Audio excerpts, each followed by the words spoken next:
আজ আমি যে জায়গায় এসেছি সেই জায়গাটিকে আপনারা দেখলে হয়তো বলবেন এ যেন এক বাংলায় অবস্থিত এক টুকরো বৃন্দাবন। আশা ছিল মনে মনে,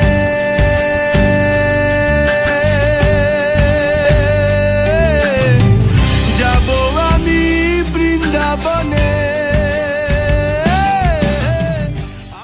হরে কৃষ্ণ হরে কৃষ্ণ কৃষ্ণ।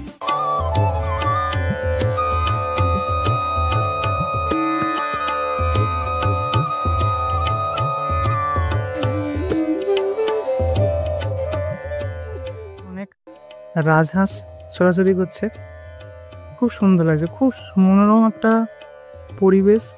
লেখা আছে দেখুন, জয়তু শ্রীরামকৃষ্ণ প্রেম বিহার বিদ্যার্থী ভবন। এখান থেকে স্মৃতি হিসেবে কিছু কিনে নিতে পারেন। তো নমস্কার বন্ধুরা, নতুন একটা দিন আর নতুন একটা মন্দির সহ আশ্রমের ভিডিও নিয়ে আজ আমি উপস্থিত হয়েছি হাওড়া জেলার আন্তঃ শহরের এক অনন্য ধারা তীর্থক্ষেত্র। আজ আমি যে জায়গায় এসেছি সেই জায়গাটিকে আপনারা দেখলে হয়তো বলবেন এ যেন এক বাংলায় অবস্থিত এক টুকরো বৃন্দাবন। ঠিকই শুনছেন, যেটা আমি বললাম। আজ আমি আপনাদের নিয়ে এসেছি হাওড়া জেলার আন্তঃ শহরের মধ্যে অবস্থিত এক অপূর্ব রামকৃষ্ণ মন্দির, যার গঠনশৈলী এবং রঙের সংমিশ্রণ দেখলে মনে হবে সেই পবিত্র বৃন্দাবনের কথা। আপনাদের কাছে একটাই অনুরোধ, আপনারা যারা এই ভিডিওটা দেখবেন আর ভিডিওটা ভালো লাগলে অবশ্যই চ্যানেলটাকে সাবস্ক্রাইব আর ভিডিওটাকে লাইক এবং কমেন্টে জানাবেন আপনাদের মতামত, ভিডিওটা কেমন লাগলো। আর আমি যখন এই মন্দিরের ভিডিওটা প্রথম দেখেছিলাম বা এই মন্দিরের ছবিটা যখন প্রথম দেখেছিলাম, তখন আমি এতটাই মুগ্ধ হয়েছিলাম, তখন আমার ইচ্ছে ছিল সামনে থেকে এটাকে ভালো করে দেখবার।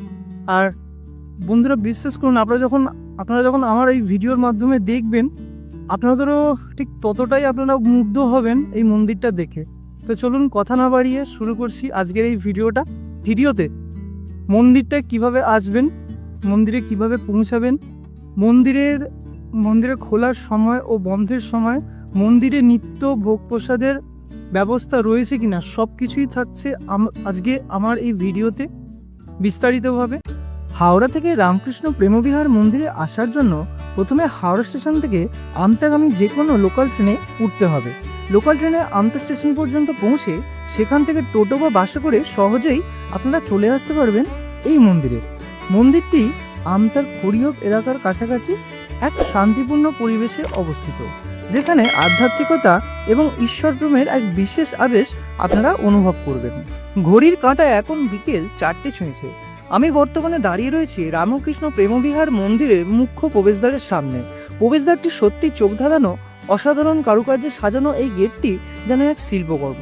দুপাশে রয়েছে ঝকঝকে আলোর ব্যবস্থা, যা সন্ধে হলে এই সৌন্দর্যকে আরও উজ্জ্বল করে তোলে। পুরো প্রবেশদ্বারটি এমনভাবে সজ্জিত যেন সোনার আভায় মোড়ানো। আশ্রমে ঢুকতেই চোখে পড়ল একটা বড় খোলা মাঠ, চারপাশে অনেক রকম গাছপালা দিয়ে ঘেরা। সব মিলিয়ে জায়গাটা খুব শান্ত আর মন ভালো করে দিল। তো চলুন ধীরে ধীরে আমরা এখন আশ্রমের দিকে পা বাড়াই। দেখুন সামনে হচ্ছে আশ্রম, খুব সুন্দর লাগছে। কিছুটা সামনে এগোতেই চোখে পড়ল এক অসাধারণ দৃশ্য। সোনালী রঙে মোড়ানো সুসজ্জিত কারুকার্যে গাঁথা সেই আশ্রম। দূর থেকে দেখেই মনে হচ্ছিল যেন কোনো রাজমহলকে স্বর্গ থেকে নামিয়ে রাখা হয়েছে। মন্দিরটির গঠনশৈলী এতটাই রাজকীয় ও মনোমুগ্ধকর যে প্রথম দর্শনেই হৃদয় জয় করে নেয়। সামনাসামনি দাঁড়িয়ে দেখলে এক মুহূর্তের জন্য নিজের চোখে বিশ্বাস করা কঠিন, এতটাই সুন্দর আর মন কাড়া এই স্থাপনা। যতদূর চোখ যায় আশ্রমটির প্রতিটি অংশে চোখ ধাঁধানো কারুকার্য আর শিল্পের নিপুণ ছাপ। এখন আশ্রমের মূল প্রবেশদ্বারের সামনে দাঁড়িয়ে প্রবেশপথটি দারুণভাবে ফুলের নকশায় অলঙ্কৃত আর সোনালী রঙের ঝলকানিতে একেবারে চোখ জুড়িয়ে যায়। মনে হচ্ছে যেন কোনো রাজপ্রাসাদের দরজার সামনে এসে গেছি। আশ্রমের উপরিভাগে দুদিকে রয়েছে দুটি ময়ূরের মূর্তি, যা এক রাজকীয় সৌন্দর্যের আভাস দেয়। মন্দিরের মূল প্রবেশদ্বারের পাশে রয়েছে একটি ছোট দরজা, যা অসাধারণভাবে সাজানো হয়েছে। এই দরজাটি এটি কাঠ দিয়ে তৈরি এবং তাতে নানা রকম কারুকাজ করা হয়েছে। কাঠের ওপরের অলংকার আর নকশাগুলো এতটাই সুন্দর যে চোখটাকে আটকে রাখা যাচ্ছে না। সত্যি দেখলে মনটা ভরে যায়। তো এইটা হচ্ছে আশ্রমের সামনের দিকের ভিউটা, আপনাদের দেখিয়ে দিচ্ছি। তো এই আশ্রমের কয়েকটা সিঁড়ি দিয়ে নামলেই চোখে পড়বে মূল প্রবেশদ্বারের সামনে একটি তোরণ, যা অত্যন্ত সুন্দর ও নান্দনিক এবং ঐতিহ্যবাহী শৈলীতে নির্মিত। এই দিনের আলোতে তোরণটি যেমন আকর্ষণীয় লাগছে, আমার বিশ্বাস তেমনি রাতের আলোর ঝলকানিতেও এটি আরও মনোমুগ্ধকর হয়ে উঠবে। তো এইখানে একটা কুণ্ড রয়েছে, এটা হচ্ছে এই মিশনারি রামকৃষ্ণ যে প্রেমবিহার, সেই প্রেমবিহারেরই একটা কুণ্ড দেখতে পাচ্ছেন, খুব সুন্দর করে বাঁধানো রয়েছে এবং চারিপাশটা কিন্তু খুব সুন্দর লাগছে। দেখুন, আশ্রমের সামনে দাঁড়িয়ে চোখে পড়ে মূল প্রবেশদ্বারের ওপরে থাকা 3টি গম্বুজাকৃতি কাঠামো, যার প্রতিটি শীর্ষে সযত্নে স্থাপন করা হয়েছে ধর্মীয় ধ্বজা বা পতাকা। গম্বুজের দুপাশে রয়েছে দুটি মনোহর ময়ূরের অলঙ্করণ, যেগুলি দৃষ্টিনন্দনভাবে খোদাই করা ও সোনালী রঙের সজ্জিত। মাঝখানে কাঁচঘেরা একটি অংশে লেখা রয়েছে ওম, যা আশ্রমের পরিচয় বহন করে। এই প্রবেশপথের নিচে দুদিকে দুটি গজক বা হাতির মূর্তি দাঁড়িয়ে রয়েছে, যা গম্ভীর ও রাজকীয় ভঙ্গিমায় রয়েছে, যেন আশ্রমের রক্ষাকর্তা।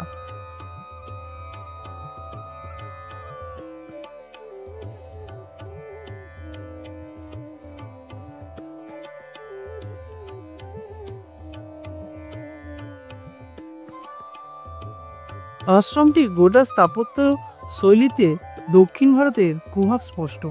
বিশেষ করে এর কারুকার্য, গম্বুজ ও অলঙ্করণের ছাপে যেন বৃন্দাবনের কোনো মন্দির চোখে পড়ছে। আর সর্বত্র যেন ছড়িয়ে রয়েছে সোনালী রঙের আভা। পুরো আশ্রমটাকে এক অপার আধ্যাত্মিক মহিমা ও রাজকীয় গাম্ভীর্য এনে দিয়েছে।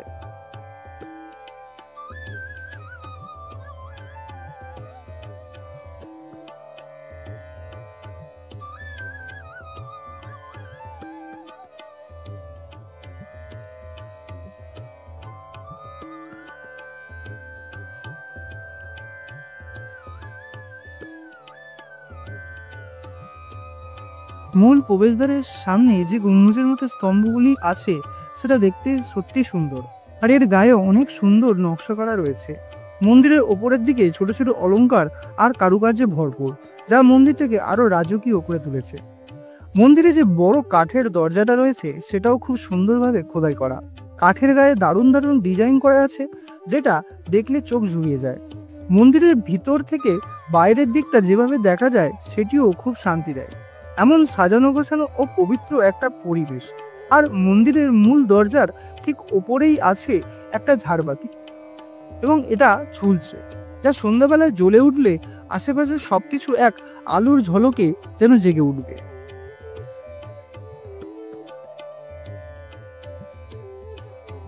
এখানেও কিন্তু আর খুব সুন্দরভাবে অলঙ্কৃত করা রয়েছে। দেখুন, এখানে একটা প্রবেশদ্বার মতো করা আছে, ঠিক আছে। আর এটাও একটা রাস্তা, এখান থেকেও আমি আপনাদের ভিউটা দেখাচ্ছি নেমে। দেখুন, পুরো যেন সোনালি আভা লাগছে।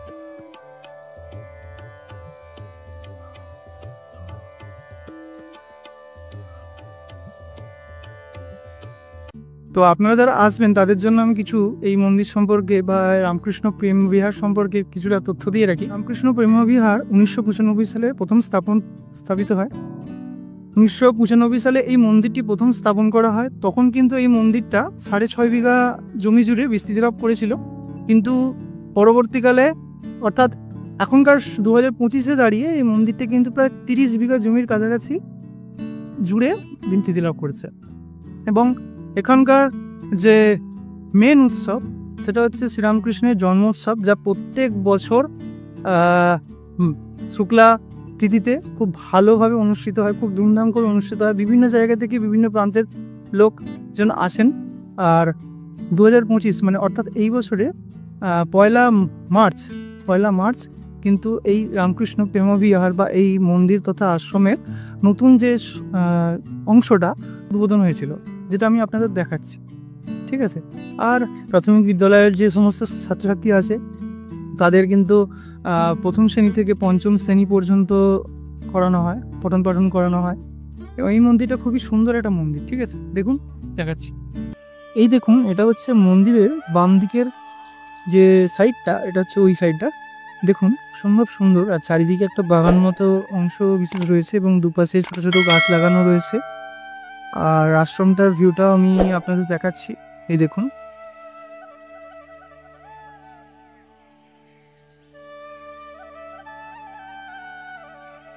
এই মন্দিরটা তো বিভিন্ন বিভিন্ন অনেকটা জায়গা জুড়ে রয়েছে। এছাড়াও এই মন্দিরে কিন্তু বিভিন্ন জায়গা, আর মন্দিরটা কিন্তু অনেকটা বড় পরিসর নিয়ে বিস্তৃতি লাভ করছে।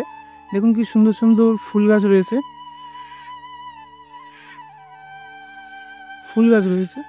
আর এখানে তো সারি সারি আম গাছ। হ্যাঁ, আর এটাও একটা জলাশয় রয়েছে। এখানে প্রচুর গাছ গাছালি রয়েছে, যেটা দেখলে আপনাদের মন প্রাণ দুটোই ভালো হয়ে যাবে। আর যারা মনে করছেন একদিনের ছুটিতে সময় কাটাবেন, তাদের জন্য আমি বলবো this is the best place to visit. দেখুন,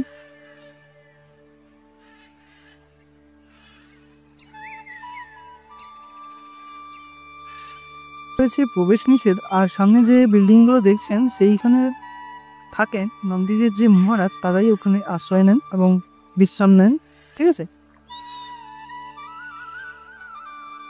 বর্তমানে আমি এখন আশ্রমের পিছনের দিকটা দাঁড়িয়ে রয়েছি, ঠিক আছে? এবার এখান থেকে এই ভিউটা দেখুন। আর সামনে রয়েছে একটা আম গাছ, যেটাকে ভালো লাগছে বেশ।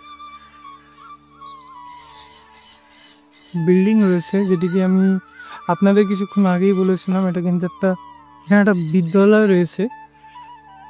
আর দেখুন, এখানে লেখাও রয়েছে, এই যে এখানে বিদ্যাভবনটা যেটা রয়েছে সেটা হচ্ছে লেখা আছে, দেখুন, জয়তু শ্রীরামকৃষ্ণ প্রেম বিহার বিদ্যার্থী ভবন, যেটা আছে আমাদের আমতা হাওড়া খড়িয়পের মধ্যে, ঠিক আছে? আচ্ছা, মন্দিরের আর একটা অংশ আমি আপনাদের নিয়ে আসছি। দেখতে কিন্তু অতীব সুন্দর লাগছে, দেখুন, অতীব সুন্দর। দেখুন কতটা সুন্দর লাগছে। আর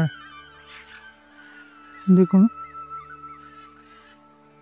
আপনাদের দেখাচ্ছি, ওপরে কিন্তু লেখা আছে জয়তু শ্রীরামকৃষ্ণ, ঠিক আছে? We believe in love, Shri Ramakrishna প্রেম বিহার। দেখুন, জানি না কতটা বুঝতে পারছেন, তবে বিকেলটা হয়েছে সেই জন্য খুব সুন্দর লাগছে, একটু দেখুন। যত মত তত পথ, শ্রী রামকৃষ্ণের এই বাণী আমাদের শেখায় সব ধর্মের মূলে রয়েছে এক সত্য।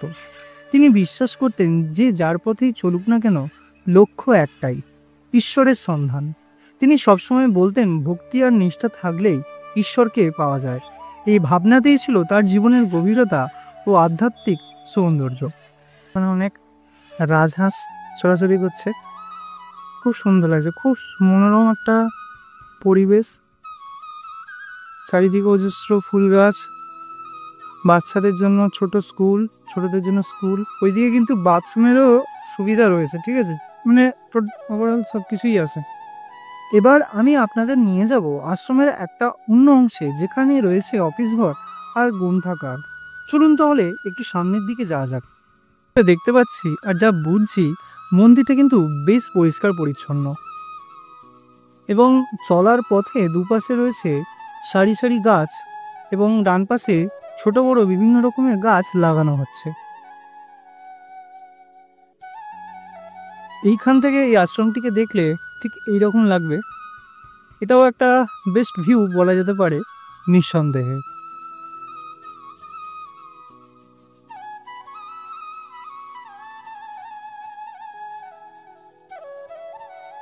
আপনাদের বলেছিলাম এখানে রয়েছে একটি ছোট দোকান, যেখানে স্বল্প মূল্যে পাওয়া যায় শ্রী রামকৃষ্ণের বাণীমূলক কবিতা, তার ছবি আর আশ্রম সংক্রান্ত নানা জিনিসপত্র। দর্শনার্থীরা এখান থেকে স্মৃতি হিসেবে কিছু কিনে নিতে পারেন।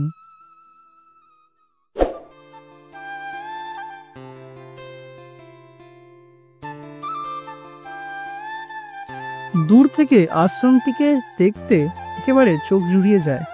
সামনেই রয়েছে একটি শান্ত পুকুর আর তার ওপারে সোনালী গম্বুজ ও কারুকার্য খচিত সৌন্দর্যমণ্ডিত আশ্রম, যেন এক আধ্যাত্মিক রাজপ্রাসাদ।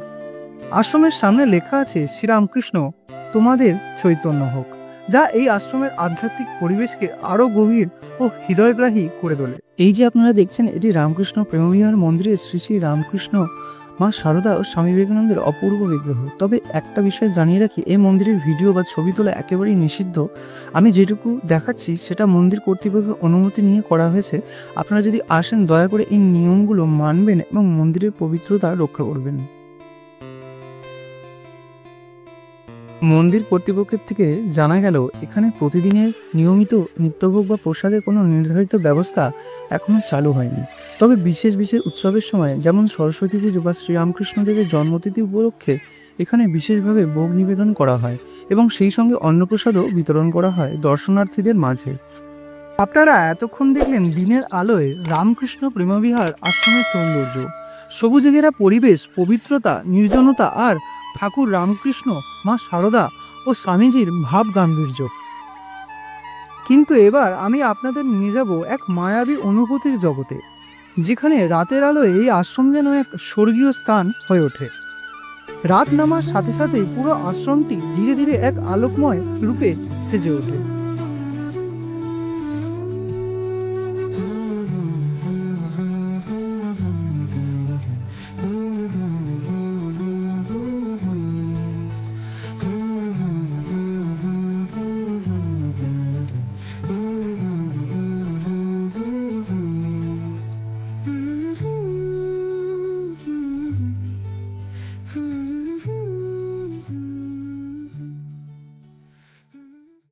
রামকৃষ্ণ প্রেমবিহার আশ্রমের মূল মন্দির যখন আলোকিত হয়, তখন মনে হয় যেন ঠাকুর রামকৃষ্ণ স্বয়ং আমাদের মাঝে বিরাজ করছেন।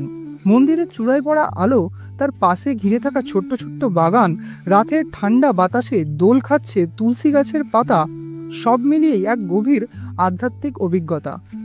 আশ্রমের ভক্তরা, স্থানীয় বাসিন্দারা, এমনকি পথচারীও এই দৃশ্য দেখে থমকে যান। কেউ দাঁড়িয়ে পড়ে প্রণাম করেন, কেউ চুপচাপ দাঁড়িয়ে থেকে সেই সৌন্দর্য উপভোগ করেন। কথা বলেন না, শুধু অনুভব করেন।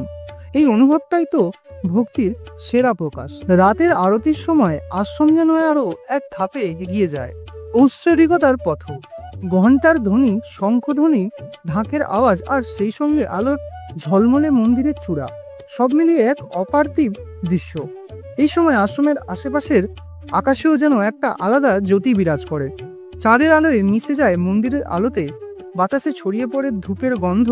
মনে হয় সেই সমস্ত প্রকৃতি আশীর্বাদ দিচ্ছে এই আশ্রমকে। রাতের এই সৌন্দর্য শুধু চোখে দেখার নয়, সেটা হৃদয়ে ধারণ করার বিষয়। আপনি যদি একবার এই আলোয় রাঙানো আশ্রমের প্রাঙ্গণে দাঁড়ান, তাহলে বুঝতে পারবেন আধ্যাত্মিকতা ঠিক কাকে বলে। এটা শুধু একটি আশ্রম নয়, এটা এক অনুভব, এক স্পন্দন আর এক শান্তির ঠিকানা। দিনের আলোয় যেমন এই আশ্রম আপনাকে নীরব শান্তির বার্তা দেয়, ঠিক তেমনই রাতের আলোয় সে আপনাকে মনে করিয়ে দেয় আলোকের মধ্যেই রয়েছে পরম সত্য। তাই যারা এখানে রাতের বেলায় এই রামকৃষ্ণ প্রেমবিহার আশ্রমের সৌন্দর্য দেখেননি, তারা অবশ্যই একবার দেখে আসুন এবং দেখে আপনারাও কিছুটা আন্দাজ করতে পারবেন। কিন্তু সেই মায়াবী বাস্তব অভিজ্ঞতা, সেটা কেবল চোখে দেখে নয়, মন দিয়ে অনুভব করলেই বোঝা যায়। আজকের ভিডিওটি যদি আপনাদের ভালো লেগে থাকে, তাহলে দয়া করে চ্যানেলটিকে সাবস্ক্রাইব করতে ভুলবেন না আর কমেন্টে জানিয়ে দেবেন আপনাদের মতামত।